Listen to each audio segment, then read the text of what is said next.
Hello, everybody. It's Roberto. Thank you for joining me. We're live here on episode 5 of Foundational Healing. Did you think I froze? I just wanted to mess with your minds a little bit. Everybody be like, whoa, I can't believe that's so unprofessional. He didn't edit it, or he just stopped talking. I was actually thinking about starting the episode of just 1 minute of silence of me just staring at the camera like this.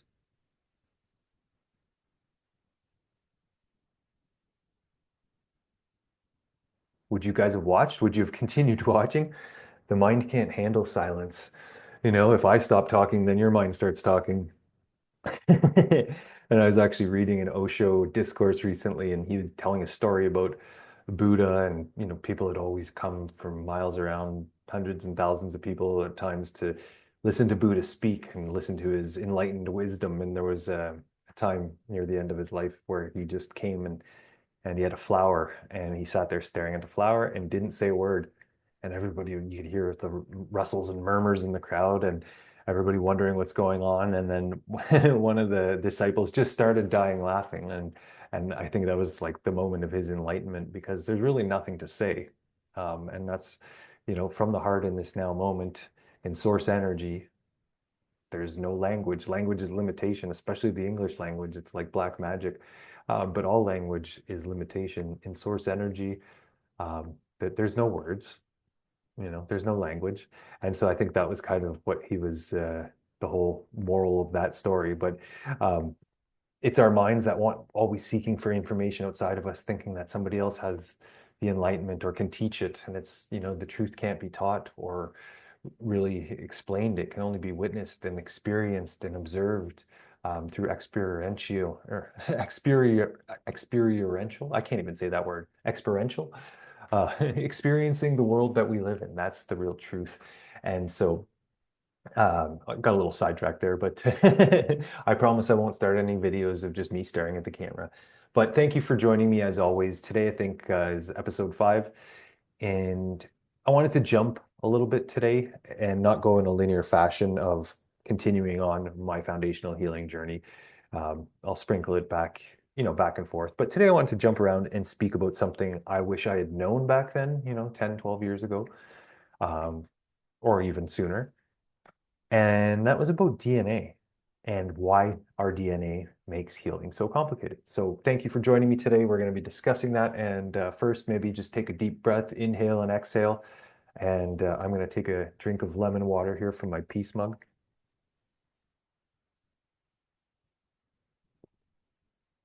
And you know what's, I think I mentioned this on a previous video.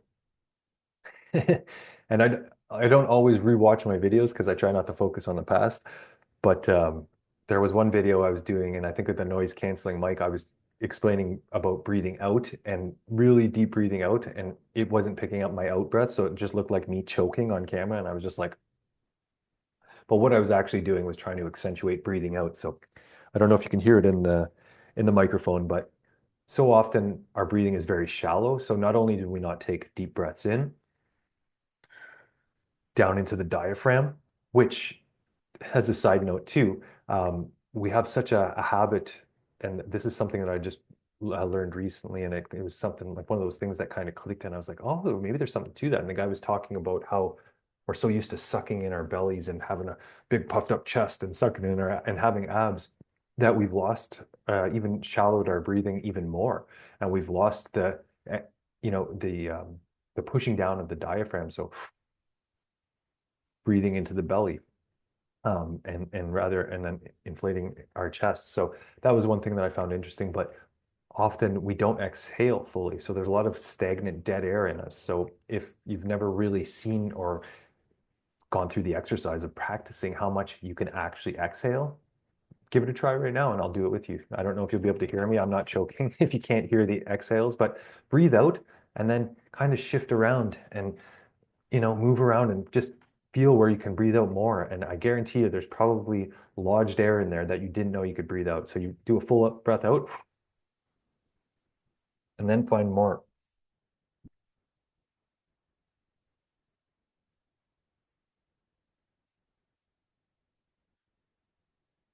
And then a big one in.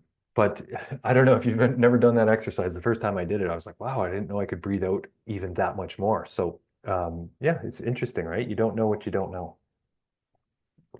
And what I didn't know 10 years ago that made my healing probably way more complicated than it needed to be was in our DNA and how much information it actually stores.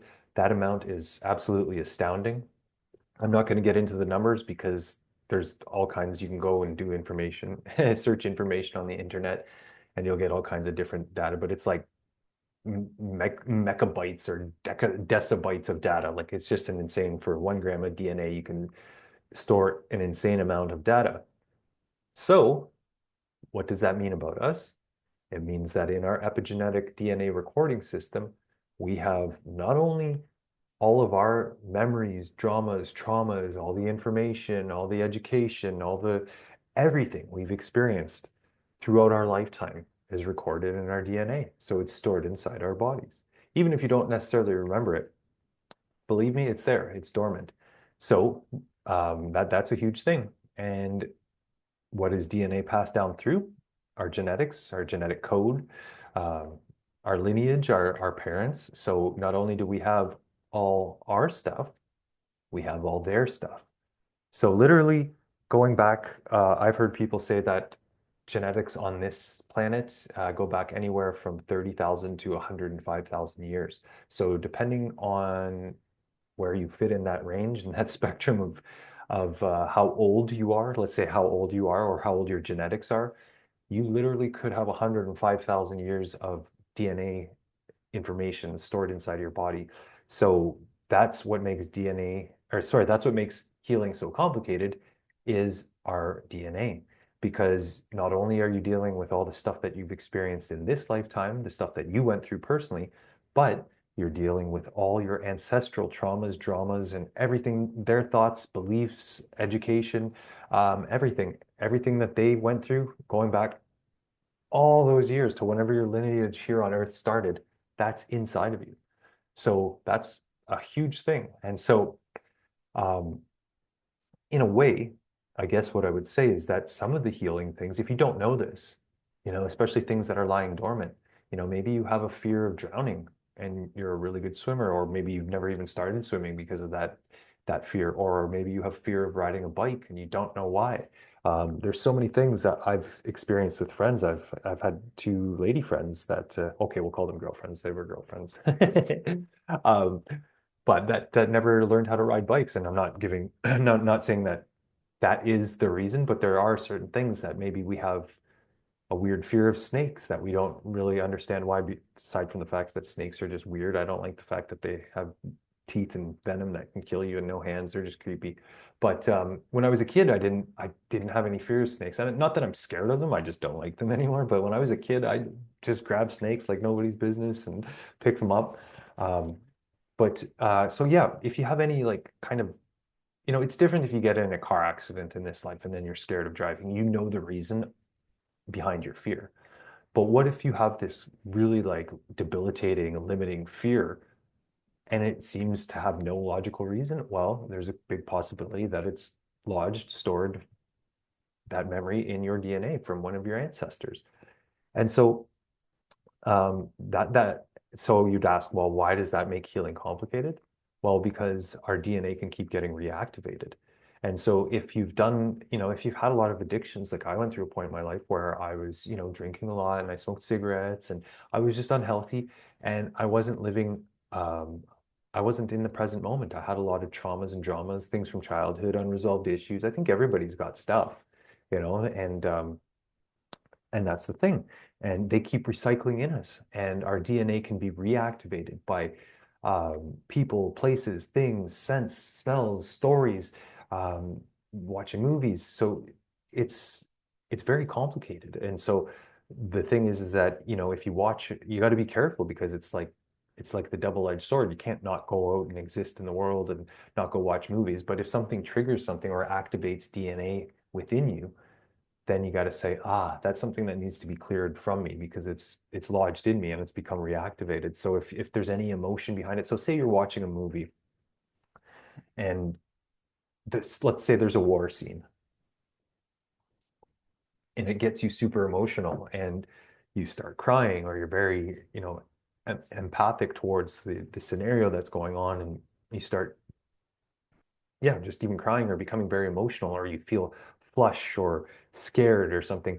Well, that's your DNA being activated. So that is probably a dormant memory. And if you've never gone to war or whatever the experience of what you were watching, then it's probably one of your ancestors. But lo and behold, boom, now it's activated within you again. And so that makes healing complicated, because if you don't know this, you could be healing, you're doing well, and then you're out and about, and then somebody says something, does something, or you're with a group of friends, or you're watching something, and then you get triggered again, and you don't really realize it's a trigger, especially if you're in an unconscious state the majority of the time, how a lot of us are, how a lot of society is. We do a lot of unconscious living, or at least I did. I don't like to make crass, gross overgeneralizations. But if you don't know that something's being activated within you, or you don't know the trigger behind it, and then you jump back to your old patterns and behaviors or addictions, well, that's your DNA, and that's what makes it complicated. So you want to get that stuff cleared out of you. And I'll put some links down below to some of Ron Amitron's work, because he's probably one of the only people that I know that understands this stuff, pardon me, that understands this stuff and explains it in a very simple, easy to understand, even though it seems complicated when you try to wrap your head around it, like past lives and genetic, genetic traumas and generational stuff.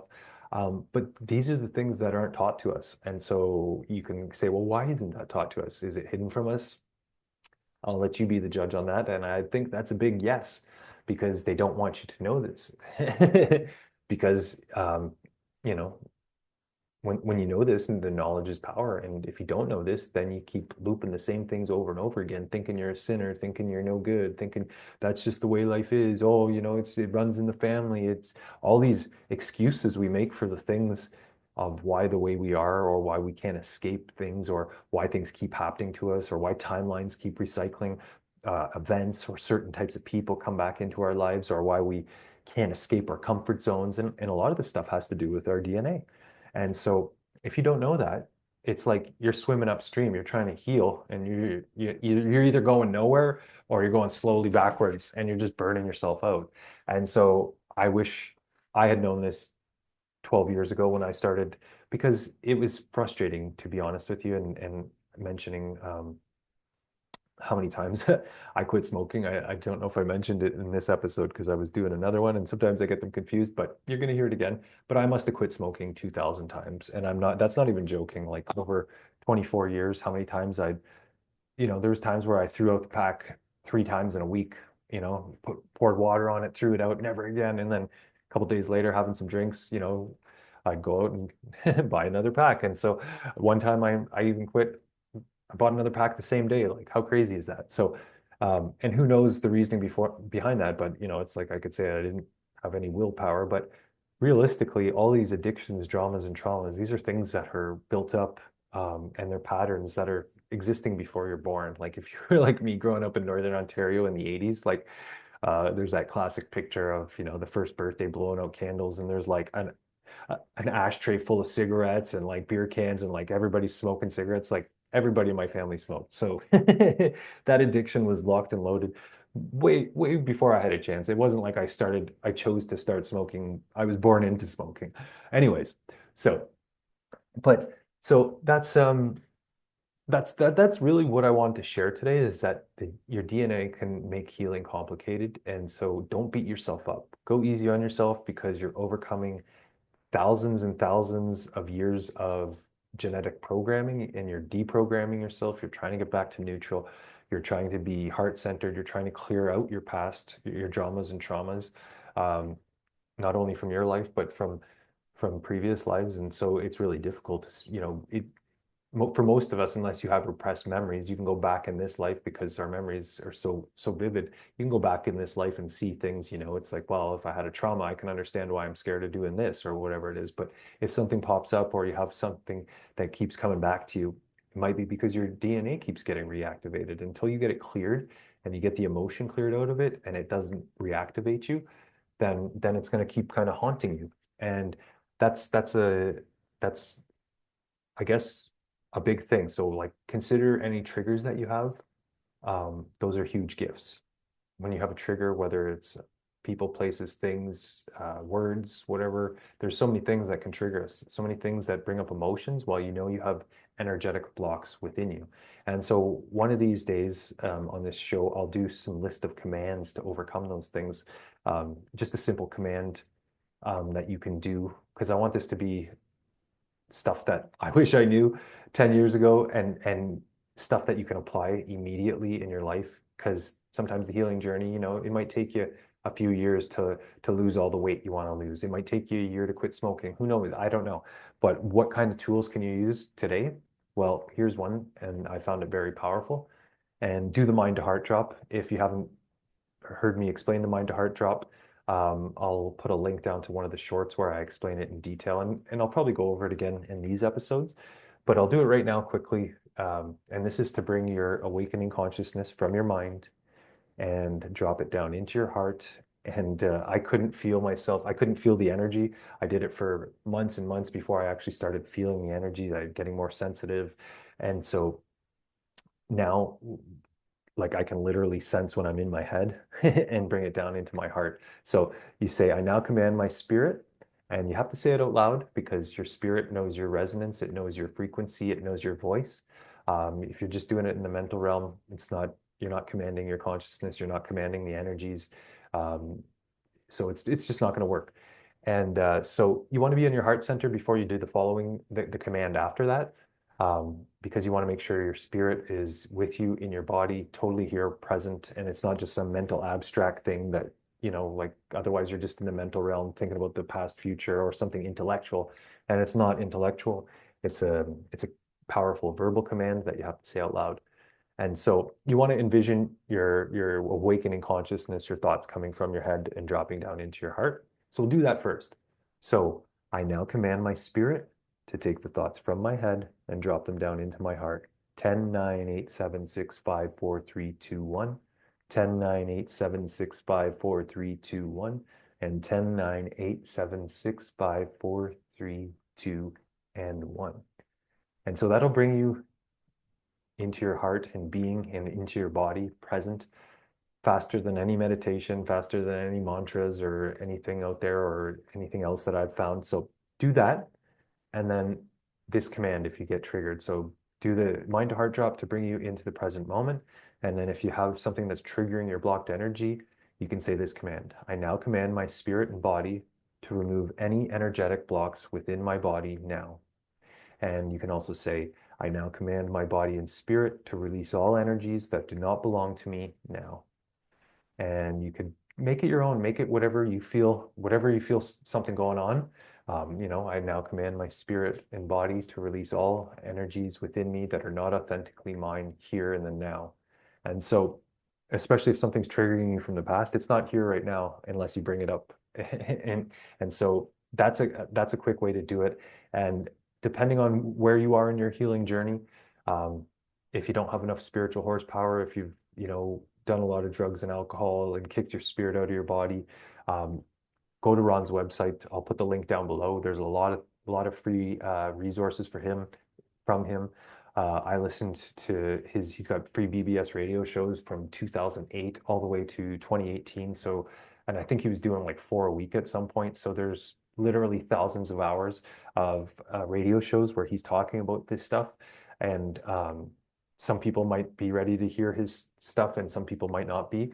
But I explained it easily enough today without getting into some of the other aspects of it, some of the darker side of things about it, but like entities. But so maybe some of your healing is complicated because of entities. And if you've ever listened to Ron's work or even Eckhart Tolle, they have similar views, different names for things, but Eckhart calls them pain bodies. Ron calls them emotional bodies, pain bodies. And these are like semi-autonomous energy forms that we carry around with us. They're part of our body, our invisible bodies, our invisible energy systems. And so you can call them ghosts. Ron calls them emotional bodies, but they're entities. And entities feed on your pain body. So if you get in arguments with people, entities can jump back and forth. If you have addictions, entities know how to feed on your pain. They know your weaknesses. So if you're an alcoholic and you're walking by the, or, I don't like using classifying people as alcoholics, but if you drink a lot and you're trying to stop, the entities are the little voices inside your head that say, you're walking by the LCBO and you're like, oh, come on, just one drink, it won't hurt anybody. Those are entities. Those are your thoughts. They're parasitic life forms. They're not your spirit. They're not the true you. They're not source energy. They're not your essence.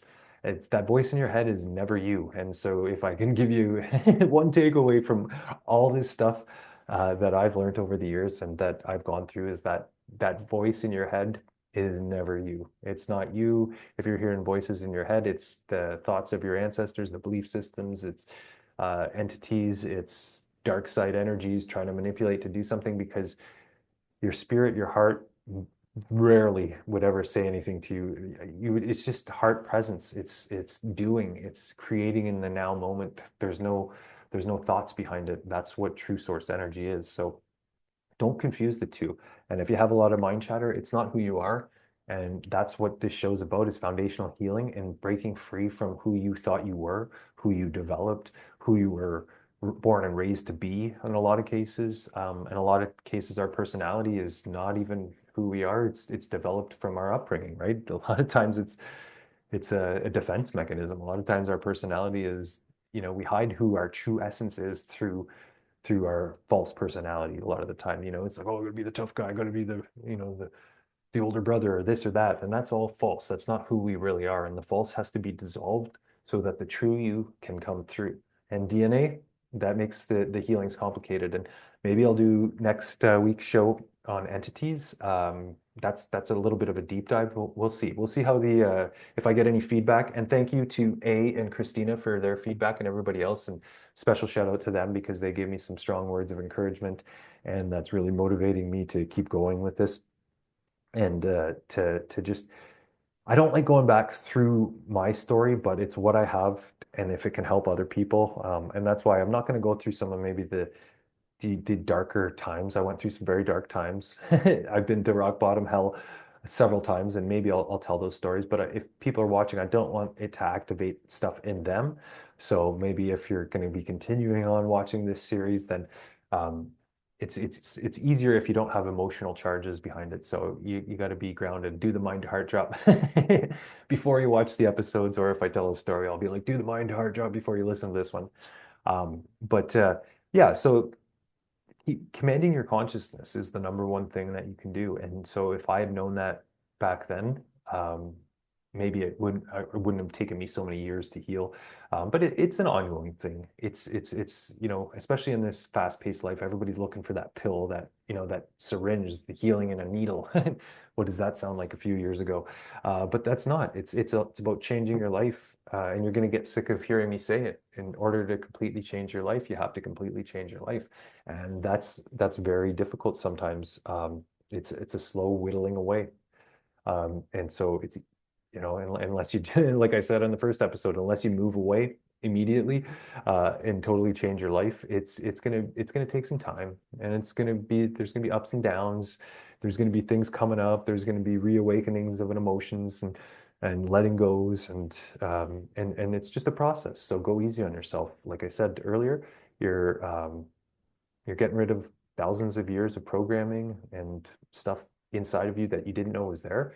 So it's a marathon, not a 100-meter dash. So just keep with it, pace yourself, celebrate the small wins, do the mind to heart drop, do things that you love, that bring you joy, that are enthusiastic, or try to do things in a sacred manner, or things that you don't even like doing. Put them off until it's like you're excited to do it. And that'll help you on your healing journey. But today, that was all I really wanted to go over, was that healing, because of the amount of information that's stored in it. Yeah, it's going to make your healing journey a little bit more difficult. So don't be too hard on yourself. And yeah, I'll put some links for you to take a look through down below. And thank you everybody for joining me. Please, if you have any questions, comments, suggestions, or yeah, suggestions for upcoming episodes or things that you might be going through and you want a little bit of guidance, or if I've gone through something, I might have a similar story that I can share. And if not, maybe I have a friend who's gone something through something similar. I have a lot of really good friends that are always willing to have a conversation with people. We all have different stories and different experiences, and it's really hard to give credit to somebody if they've never experienced something. So if you're going through something, I know I don't know if I talked about this, but I have a friend, and no offense to her, but she was a an addictions counselor for quitting smoking when we were younger. I don't know if she still does that, but she never smoked. And it was like I couldn't listen to her. Like she was giving me advice on quitting smoking, and it's like I can't listen to what you're saying. Like you've never been on the front lines. That's like somebody telling me how to win a war that's never been down in the trenches on the front lines. It's like I don't want to hear how to quit smoking from somebody who's never fucking puffed a cigarette in their entire life. I want to know somebody who's fucking plowing 2 packs a day and then quit, like Alan Carr's easy way to quit smoking. So I know that everybody's got different things and different traumas and dramas, and sometimes it's good to find somebody who's gone through it and transcended it. Because another Osho quote, suppression is not transcendence. So the only way out is through, and that's so true for so many things. So if you've gone through something and I don't necessarily have personal experience that I can relate to or help you through it, I'd be happy to, if I have some friends, that maybe reach out to them, because that's what we're here to do, is help and support each other so that we can get through this crazy old world energies that are falling away and bring forth the new earth together. And the new earth is here right now if we want it. It's inside. And so it starts with you today. And you can step into the new earth by doing the mind to heart drop, because I tell you right now, all your problems, they're all in the past or in the future. And like I've said before, unless somebody's punching you in the face right now, everything's perfect. It's just our thinking that makes it feel otherwise, right? So in the now moment, this is when creation is. It's constantly regenerating itself anew. And that's where true source energy and true divine essence is in this now moment. That's the new earth. If you can be totally in the now, without timelines, without thoughts, without all that stuff. And so, yeah, that's all I wanted to say. Thank you guys so much for joining me. I appreciate it. Another episode in the books, and this is Roberto. I gotta make sure I actually stop recording this time. Me squinting without my glasses. Yeah, this is Roberto signing off. Love you guys. Thank you for tuning in, and wishing you lots of peace. And until next week, just keep going, keep trucking, one day at a time, one step at a time, one breath at a time, one moment at a time. Thank you.